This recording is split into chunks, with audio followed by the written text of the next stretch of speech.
Salam olsun hər kəsə. Salamlayıram hər birinizi.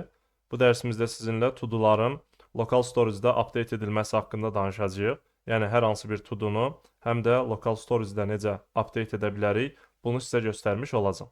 Sol tərəfi buradan Ctrl-B edib bağlayıram və gəlib səhifəmizə baxdığımız zaman biz artıq burada fikir verin 3 dənə to-do'muz var bizim, həm local storage-də, həm də UI-da. Məsələn, bunu update etdiyim zaman to-do 1-i buradan update edirəm, 123 yazıram məsələn. Əlavə edirəm, to update olundu. Burada update olunur, amma burada update olunmur. Fikir verin. Ekranı yeniləyirəm, artıq burada olanlar təzədən gəlir bura. Yəni mənim update etdiyim burada qalmır artıq. Amma biz bunu həm də buradan update etsək, yəni bunun to-do tekstini dəyişsək, to-do 1 deyil burada. Həm UI-da dəyişirik biz. Eyni mətni biz burada versək, ID-ni dəyişmədən sadəcə kontenti dəyişsək, refresh etdiyimiz zaman artıq bura update olunmuş data gələcək. Elə deyil. Onun üçün də biz bunu həm də local storage-dən update etməliyik.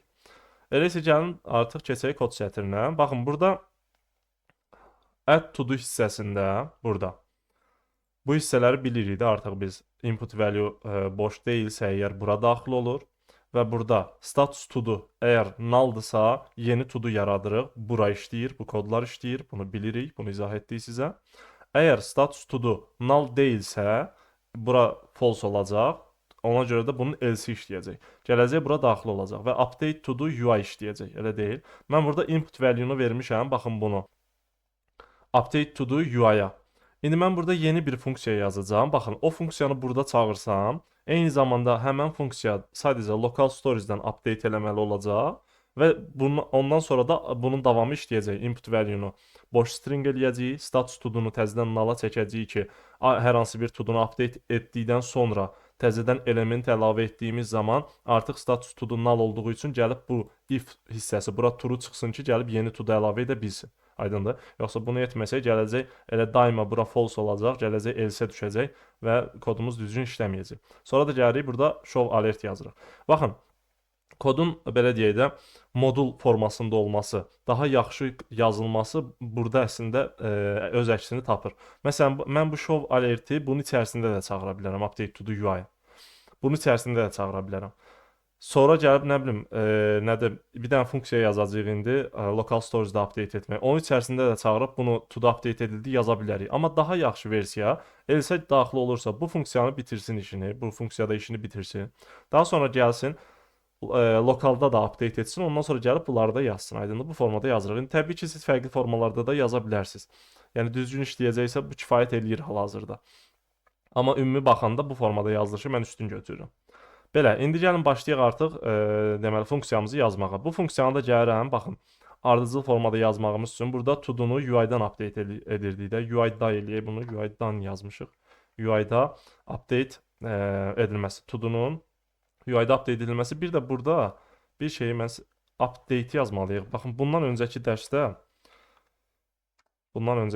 baxım hansı dərsidir o? 75-ci dərsdə. Həqiqətən çox yorğunudum. Orada məsələn adi səhvlər etdiyimin fərqinə vardım. Orada qeydlər də yazmışam ki, yorğunluq öz hissini göstərdi. Yəni ekranda yazılan bir şey hətta görmürəm. Onda həqiqətən çox yorğunudum. Vaxt tapıb dərsi çəkməyə çalışıram. Belə deyək, boşluq olan kimi dərsi çəkməyə çalışıram. Orada öz əksini tapmışdı, amma hal-hazırda belə deyək də təmiz beyinlə gəlmişəm. Ona görə inanmıram elə problemlər çıxsın. Belə, indi gəlin funksiyamızı yazaq. Biz hardayıq hal-hazırda? Add to-do'nun içərisində. Mən gəlib burada bir dənə funksiyanı burada çağırıram elə. Baxın, update yazıram. Update to-do hardan? Storage-dan. Storage-dan bu formada və buna da input value-nu elə buna da verək. Baxın, burada lazım olacaq bizə. Bura verdim. İndi gəlib bu funksiyanı təyin eləyək aşağıda. Ctrl-C eləyirəm. Gəlirəm aşağı. Baxın, burada UI-da update edilməsi, to-do-nun UI-da update edilməsi. Sonra bunun gəlib altından yazıram. To-do-nun storage-də update edilməsi. Buradan funksiyamızı yazaq.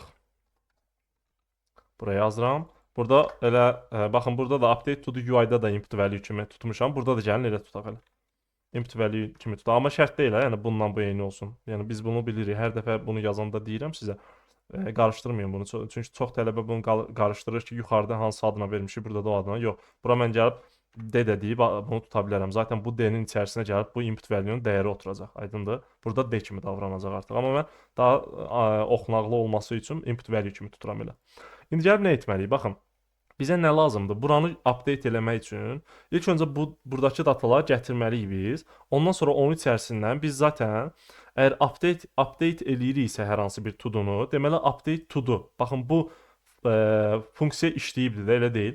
Bu funksiya işləyibsə, deməli status to-dumuz nə olubdu bizim burada? Seçilən elementin data ID-sin ID adında atributu var. Həmin dəyəri verilibdi status to-doya, elə deyil. Bu da buradakı to-donun ID-si ilə eynidir. Məsələn, bu seçilibsə əgər status deməli data ID-si bu ID olacaq və ya bu element seçilibsə burdan data ID-si bu olacaq. Yəni bunlar bir-birinə bərabər olur da. Eyni belə deyək də, eyni elementdir bu. Eyni rəqəmdir. Eyni ID-dir. Və data ID-yə veririk biz bunu. Onda gəlirik, baxın biz bunu bildiyimiz üçün gəlirik aşağıda nə yazırıq? Baxın burada yazacağıq. İlk öncə bunu çağıraq. Baxın, çağıraq ki, qoy bu to-do'sun içərisinə daxil olsun. Yəni nə demək istəyirəm?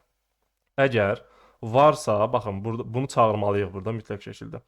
Varsa əgər belə bir şey, yəni burada hər hansı bir datalar varsa, biz onu to-do's array-nin içərisinə daxil edək burada. Aydındır? Yoxsa to-do'su boş başladacağıq onsuz. Və gəlirəm bura. Bura gəldim. İlk öncə bu funksiyamızı çağırırıq. Bunu çağırdıq, elə deyil. To-do'sun içərisinə indi buradakı array-lər gəldi, yerləşdi artıq, elə deyil. Gəlirəm yazıram. Ola bilər ki, yerləşməyibdi. To-do's boşdur, elə deyil. Ona görə boş dediyim, yəni null olacaq da. Əgər heç bir şey yoxsa null veriləcək ona, elə deyil. Onun üçün də deyirəm ki, to-do's əgər null deyilsə, nə et? Gəl buradakı kodları işlət. İndi burada nə edəcəyik? To-do'sun üzərində, yəni bu array-in içərisinə artıq buradakı datalar yerləşdi də, elə deyil. Gəlib mən bunun üzərində fırlanıb.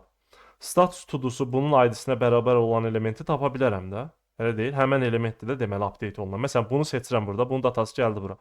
Əlavə et vurduğum zaman bu, baxın buradakı li var. Bunun text kontenti nədir? Baxın buradakı kontenti də budur. Elə deyil.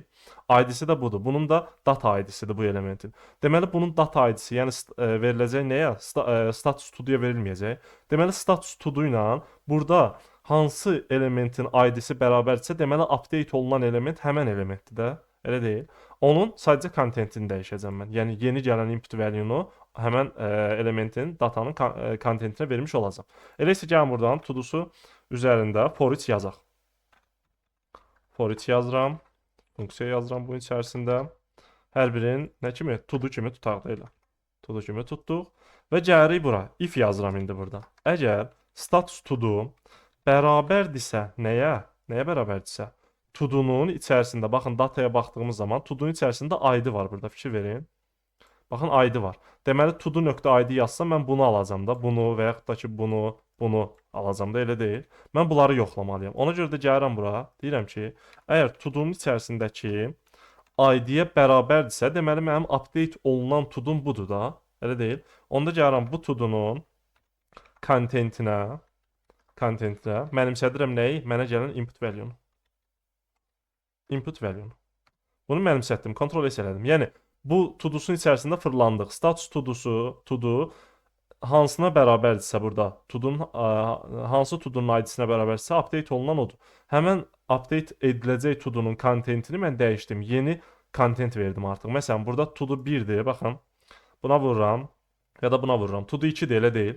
Əlavə et vurduğum zaman, məsələn, bura test yazacağam artıq. Input value to-do 2 test olaraq gələcək, elə deyil. Əlavə et vurduğum zaman artıq burada update olunur o heç. Amma gələcək burada da, baxın to-do 2 deyil bu. ID-si ilə yoxlayıram, ID-sini dəyişdirmirik, sadəcə kontentini dəyişdirib burada da to-do 2 test eləyəcəyik. Aydındır? Belə. Input value-nu yazdıq bura, onsuz yuxarıda trim edilmiş formasını almışdıq. Burada da trim yazmağa ehtiyac yoxdur. Bunu yazandan sonra nə edirik? Bu for each-in kənarında artıq for each qutarsın qoy. Baxın, for each qutarandan sonra yeni to-do əmələ gəldi də artıq, elə deyil. Yəni to-do'nun içərisindəki datanın nəyi dəyişdi? Birinin kontenti dəyişəcək də, hansı uyğun gəlibsə onun kontenti dəyişəcək. Deməli mən bu to-do'su təzədən bura local storage-ə göndərməliyəm də, elə deyil. Setləməliyəm yəni. Onda yazıram bura local storage. Set eləyək sənə. Set item yazırıq. Shift-i dəyişək. Hə, düzdür shift-imiz? Yox. İndi düz oldu. To-do's adında verəcəyik bura, elə deyil, bu formada. Necə verəcəyik? JSON-ın stringify metodunun içərisində verəcəyik, elə deyil. Burada verəcəyik nəyi? To-do's. Ctrl S edirəm. Baxın, local storage-ə setlədiyi nəyi? Tudus adında. Baxın, burada bizim şeyimiz nədir? Tudusda bu adla işləyirik biz. Bu key adı ilə işləyirik. Bura setlədiyi hansı formada? JSON string pay ilə çevirdiyi, verdiyi bura. Burada işimiz qurtardı indi. Gəlin yoxlayaq. Yuxarıda da çağırmışıq da bu funksiyanı, elə deyil. Gəlin baxaq təkrardan. Add to-do'nun içərisində. Baxın, burada else tərəfdə çağırmışıq burada. Yəni, bu null deyilsə, deməli status to-do müəyyən bir dəyərə sahibdir. Gələcək düşəcək bura. Bu funksiyamız UI-dan update eləyəcək. Bu funksiyamız isə hardan? Local storage-dan update eləyəcək. Sonra gələcək input-un value-sunu təmizləyəcəyik. Status to-do'nu təzədən null-a çəkəcəyik, başlanğıc dəyərinə və alert göstərəcəyik ki, to-do update edildi. Aydındır? Belə, indi gəlin bunu yoxlayaq. Refresh eləyirəm. Baxın, məsələn, bu to-do 1-i update edirəm. To-do 1-i yazıram test. To-do 1 test. Enter vurdum. Fikir verin. To-do update edildi. Buradan da update edildi və buradan da update edildi. Fikir verin. To-do 1 test. İndi gəlib bunu təzədən update edirəm. Məsələn, to-do 1-ə çəkirəm yenidən. Fikir verin. Enter vurdum. Buradan da update olundu. Buradan da. Refresh eləyirəm. Artıq bu formada gəlir. İndi məsələn, to-do 2-dir. Bunu silirəm buradan. Yazıram ki, kitab oxumaq. Kitab oxumaq. ID dəyişməyəcək. Fikir verin. Baxın, bunun ID-si dəyişməyəcək. Sadəcə content dəyişəcək. Əlavə et vururam, to-do update edildi. Baxın, artıq to-do 2 olmadı burada. Kitab oxumaq oldu və burada da dəyişdi onun dəyəri. Yeni bir to-do əlavə edirəm. To-do məsələn 123 yazıram bura. Enter vururam. Baxın, to-do 123 əlavə olundu və bu yeni to-do idi artıq. Aydındır? Status to-do'muz null idi. Aydındır? Yox, əgər məsələn to-do 123-ü mən buradan dəyişirəm. Oyun oynamaq. Oyun oynamaq. Enter vurdum. To-do update edildi. Buradan da update edildi. Buradan da. Refresh eləyirəm. Artıq buradakı dəyərlər də eynidir. Buradakı dəyərlər də. Və buradan dəyərləri çəkib burada göstərdiyimiz üçün həm burada, həm də burada datalarımız eyni olmuş oldu. Aydındır? Bu da to-do'ların local storage-dan update edilməsi idi. Ümid edirəm ki, çətin olmayacaq sizin üçün. Çünki addım-addım, tələsmədən, rahat formada hər addımı izah edərək kodları yazmağa çalışıram və videonu dayandıraraq etap-etap keçsəniz, tələsmədən keçsəniz, əmin olun ki, sizə tam aydın başa düşəcəksiniz və özünüz rahat formada yaza biləcəksiniz. İndi növbəti dərsdə nə edəcəyik biz? Biz remove-la işləyəcəyik artıq. Əgər buna klik olunubsa, remove-a klik olunsa, buna uyğun datanı həm ekrandan, həm də ki, buradan silməli olacağıq. Aydındır? Ondan sonra isə təbii ki, bu təmizlənir, yəni hamısını, bütün hamısını həm ekrandan, həm də ki, buradan silmiş olacağıq. Bunları da təbii ki, bölmələrə ayıracağam. Ayrı-ayrı video halında təqdim edəcəm sizə. Belə, bu dərsimizə gəldiyimiz zaman, bu dərsimizdə to-do'nu biz local storage-də də update etmiş olduq və bu funksiyanı yazmaqla etdik bunu. İlk öncə bu funksiyanı çağırdıq, yəni to-do'sun içərisində lokalda olanları gətirdik, doldurduq bu funksiya vasitəsilə. Daha sonra to-do'su yoxladım. Əgər null deyilsə, deməli bunun içərisində bir şeylər var, elə deyil. Bir şeylər varsa onun üzərində fırlanırıq, to-do olaraq tuturuq və deyirik ki, status to-do'muz onsuz elementin ID-si idi, buradakı ID-si idi, data ID idi, elə deyil. Həmən ID ilə to-do'nun ID-si bir-birinə bərabərdirsə, deməli mən update elədiyim to-do budur. Həm bu to-do'nun content-in input value ilə yeni dəyərinə göndərmişik bura, add to-do metodundan. Input value-nu göndərmişik, elə deyil. To-do'nun content-in elə input value. Bunu edəndən sonra for each bitir, yekunlaşır artıq. For each yekunlaşandan sonra artıq gəlirəm, yeni to-do's array yarandı da məndə, elə deyil. Gəlirəm bura local storage-ə set eləyirəm, to-do's adında, key adında. JSON stringify metoduna to-do'su verirəm, yeni array-mi verirəm. Yəni bu to-do'nun artıq contenti yeni gələn dəyər oldu. Və bura göndərəndən sonra təbii ki, burada da update edilmiş oldu. Belə, konsolda baxıram, errorumuz yoxdur. Ümid edirəm ki, faydalı dərs oldu. Növbəti dərsdə artıq fərqli mövzu ilə, yəni bu remove ilə bağlı davam etmiş olacağıq. Növbəti dərsdə görüşək.